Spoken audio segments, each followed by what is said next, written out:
My neighbor's dirty tricks almost ruined my business until I turned the tables on them. I never imagined that my neighbor, someone I'd been friendly with for years, would ever become the kind of person to sabotage me. We lived on the same block for a long time, and we'd always exchange pleasantries, but things started to get weird when I started my small business. What began as a passion project soon turned into a full-blown success, and that's when things took a dark turn.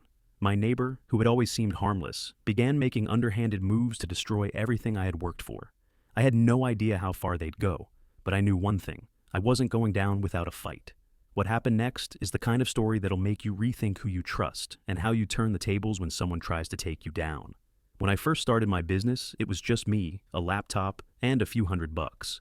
I had a dream, some ideas, and a lot of ambition. I spent every waking hour working on building something that would not only support me financially, but also give me the freedom to do what I loved.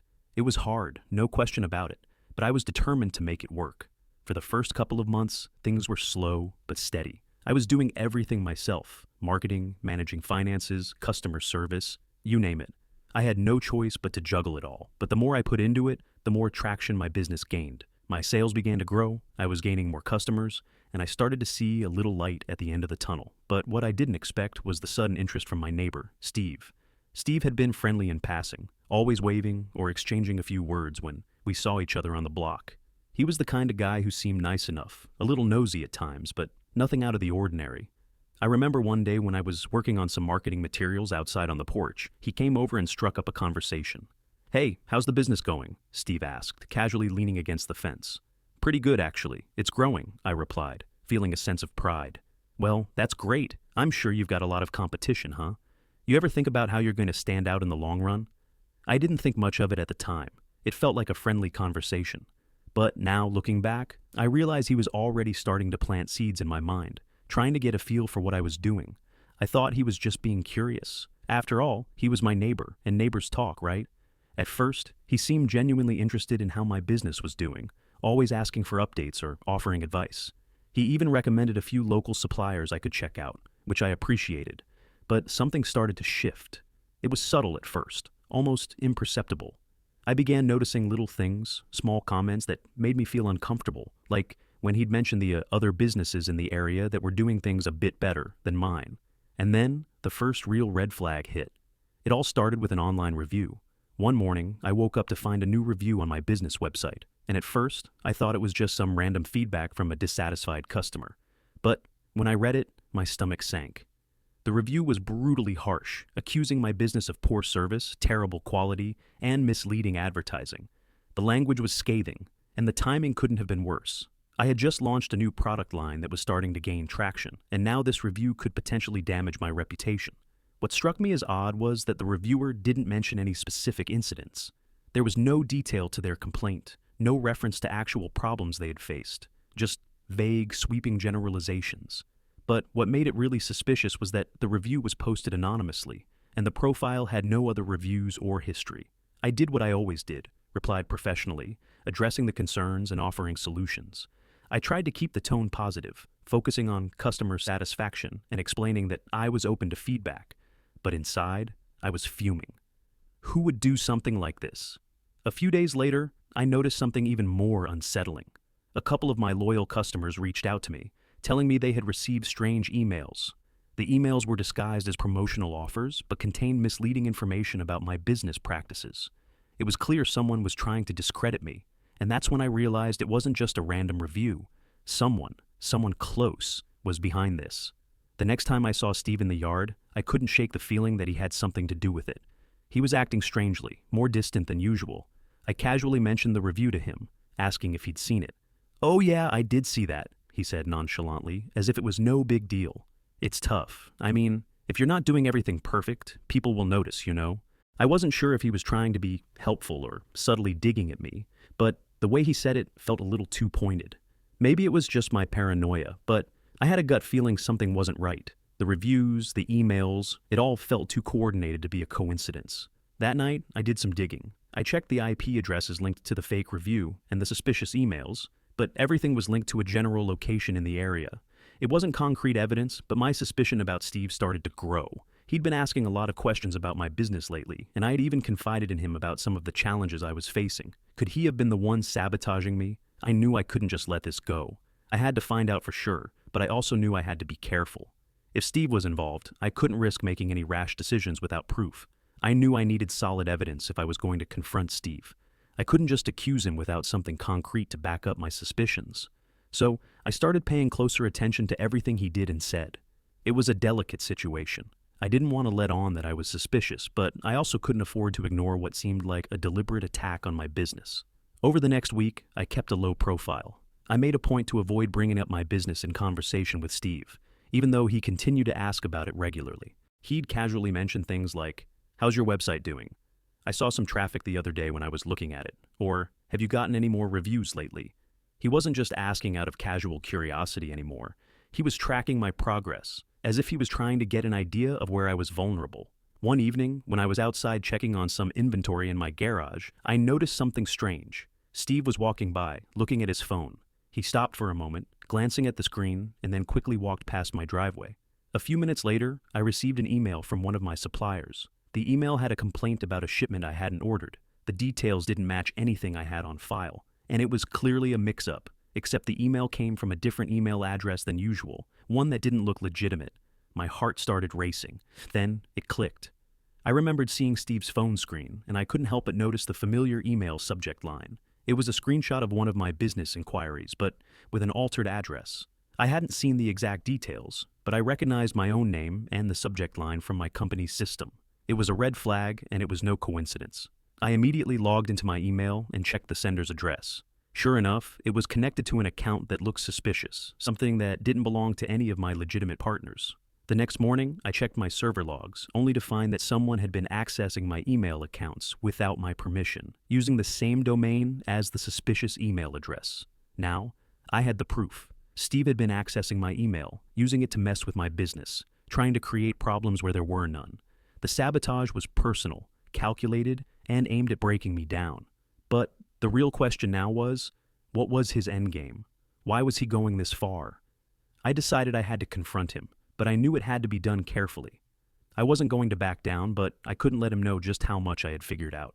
Once I had the evidence, I knew there was no turning back. I couldn't let Steve continue with his games, but I also knew that if I confronted him too soon, or without the right approach, he could twist the situation and turn it around on me. I had to be strategic. I decided to catch him off guard. I waited for the right moment, something that would let me control the conversation. That evening, as I was out for a walk, I saw Steve in his driveway fiddling with his car. This was my chance. I took a deep breath and approached him, acting casual, as though nothing was wrong. "Hey Steve," I said with a smile. "How's it going?" He looked up, clearly surprised to see me, but tried to hide it behind a forced grin. "Oh, hey, good. Just fixing up the car. What's new with you?" I decided to ease into the conversation, talking about the business as if everything was normal. I mentioned how the recent campaign had been going well, but I casually dropped in, "Though I've had a bit of trouble with some weird emails and reviews lately. Strange stuff, really." Steve's face froze for just a moment, but it was enough for me to notice. He quickly recovered, shrugging it off. "People online are always looking to cause trouble. It's nothing to stress about." I nodded, but I wasn't convinced. I wasn't here for small talk. I wanted answers.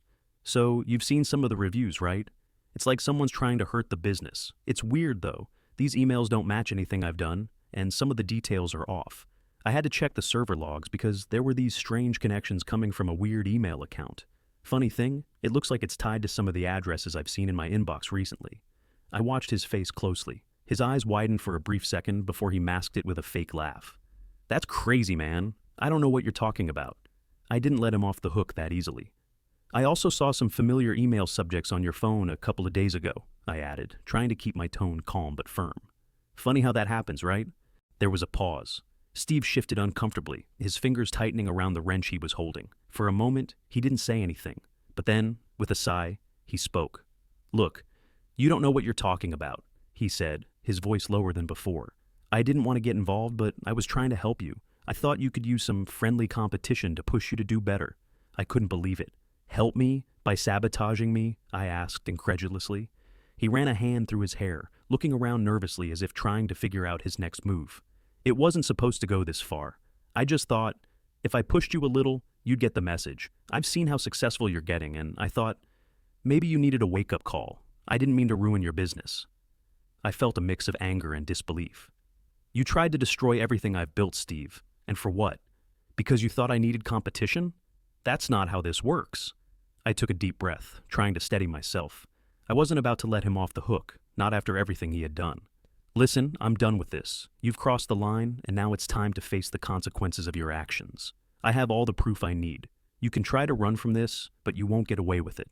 Steve's face turned pale, and for a moment, I thought he might say something else, but he didn't. Instead, he just stood there, speechless, as the weight of what he had done began to sink in. I didn't need to say another word. I had the upper hand now. In the days that followed, I was on edge. Steve had gone quiet. I didn't hear from him, and he avoided eye contact whenever we crossed paths in the neighborhood. It was clear that he was shaken by the confrontation, and I wasn't sure whether he had learned his lesson or if he was just biding his time. Either way, I couldn't take any chances. The damage he had done was real, but I wasn't about to let it slide.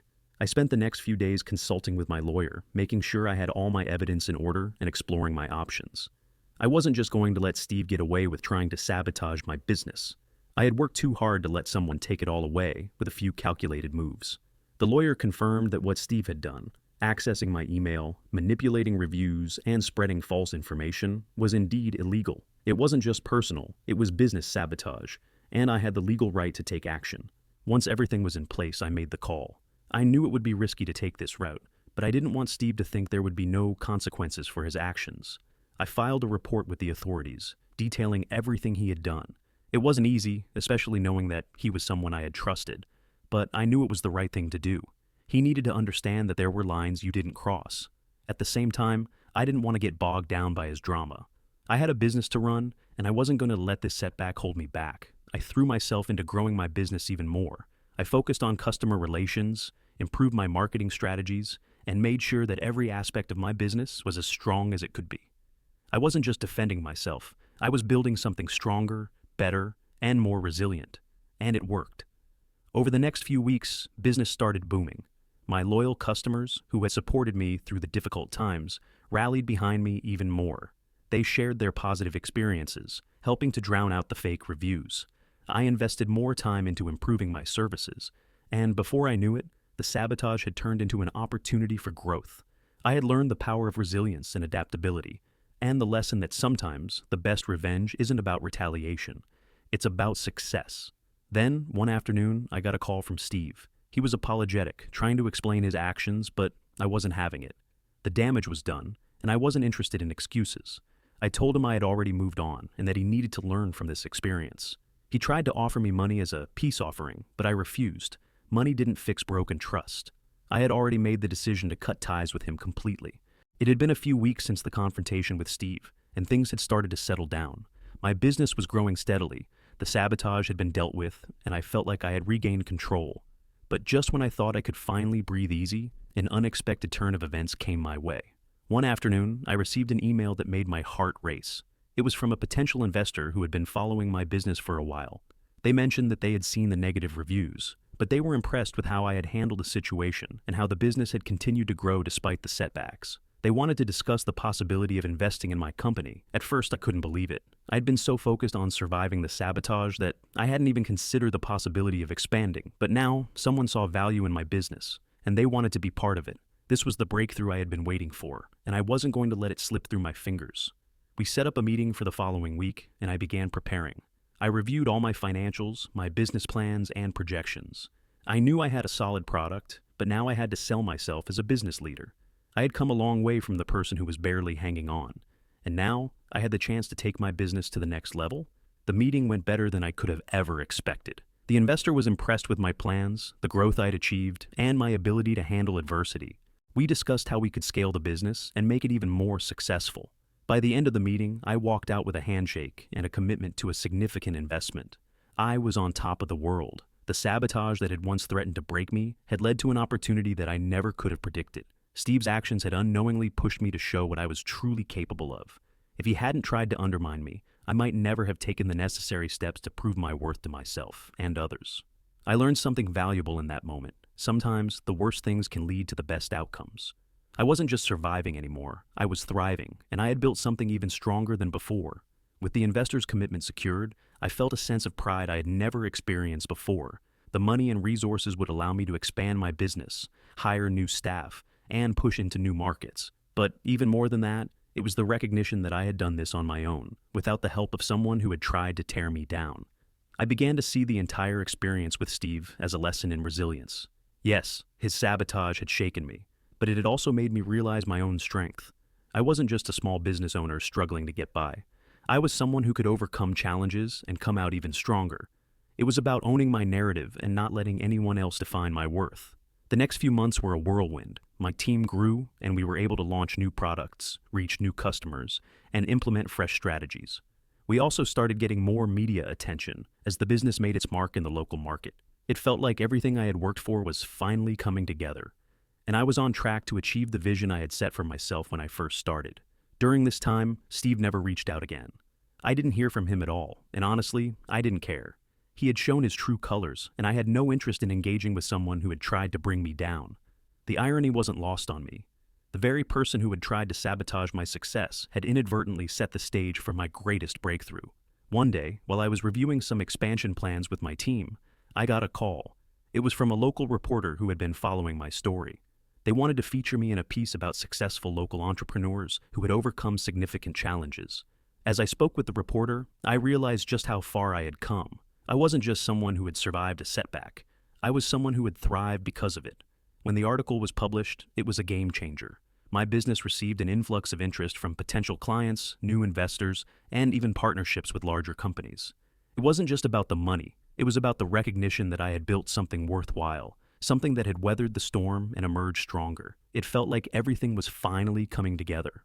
My business was flourishing, and the media coverage had brought in a wave of new opportunities. But even with all of this success, part of me couldn't shake the feeling that I was still dealing with the lingering effects of Steve's sabotage. Though I had moved on, I couldn't forget what he had tried to do, and I couldn't let him think he had gotten away with it. The more I thought about it, the more I realized that there was one last thing I could do to make sure I was truly free from his shadow, expose him for what he really was. It wasn't about revenge. It was about reclaiming my narrative and making sure no one else could be hurt by his manipulative actions in the future. I took a deep breath and decided to go public with what had happened. But this time, I wasn't going to do it in anger. I was going to do it strategically, using the success of my business to highlight just how far I had come in spite of Steve's attempts to take me down.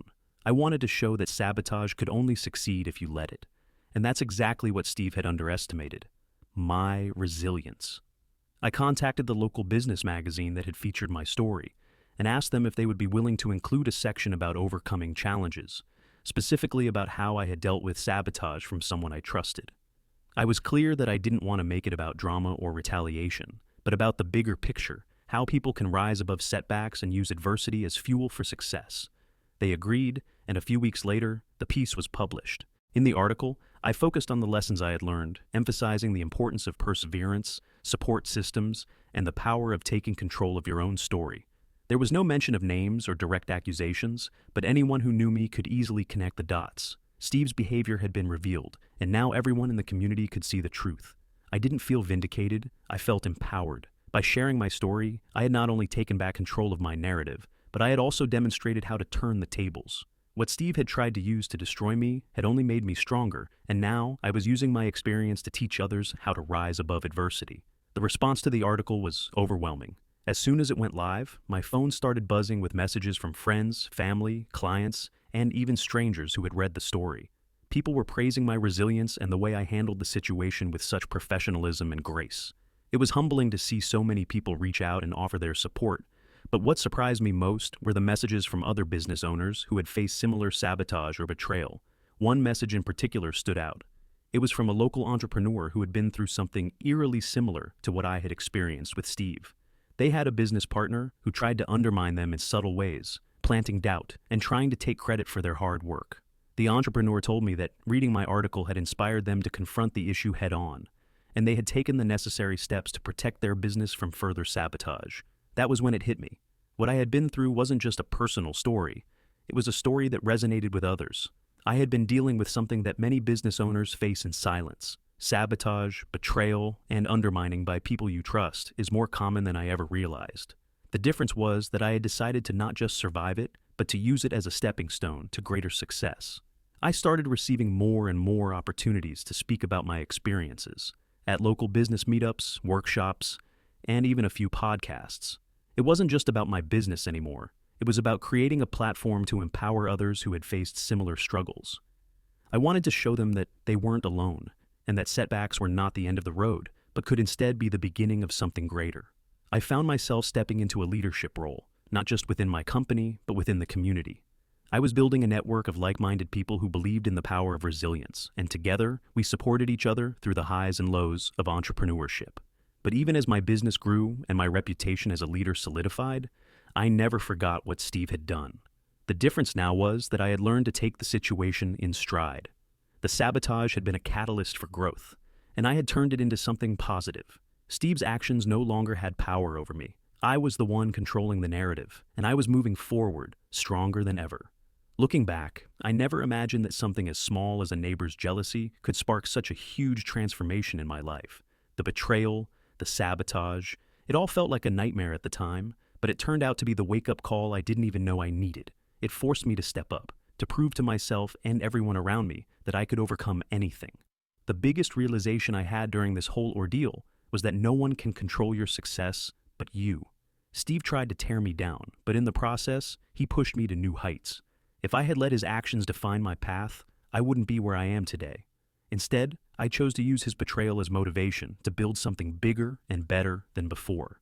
As my business continued to grow, I began to focus on the next chapter, expanding to new locations, creating more partnerships, and giving back to the community that had supported me. I even started mentoring other small business owners who had faced challenges like mine. It became clear to me that success isn't just about building a profitable business. It's about building a strong network of support, learning from your mistakes, and lifting others up along the way. Steve never contacted me again, and frankly, I didn't care. He had shown me his true colors, and I had no desire to be involved with someone who could betray me in such a way. But the experience had given me something far more valuable: the belief in my own strength and the knowledge that no one could take away what I had built. If there's one thing I learned through this entire ordeal, it's that setbacks are often setups for comebacks. If you're facing challenges in your own life or business, remember that you're not defined by your obstacles. You're defined by how you respond to them. Don't let anyone, whether it's a jealous neighbor, a deceitful friend, or a difficult situation, hold you back. Use it, turn it around, and show the world exactly what you're made of. Have you ever faced betrayal or sabotage from someone you trusted? How did you handle it? And what did you learn from the experience? I'd love to hear your thoughts in the comments below. Remember, no matter what life throws at you, it's always possible to turn the tables and come out stronger on the other side.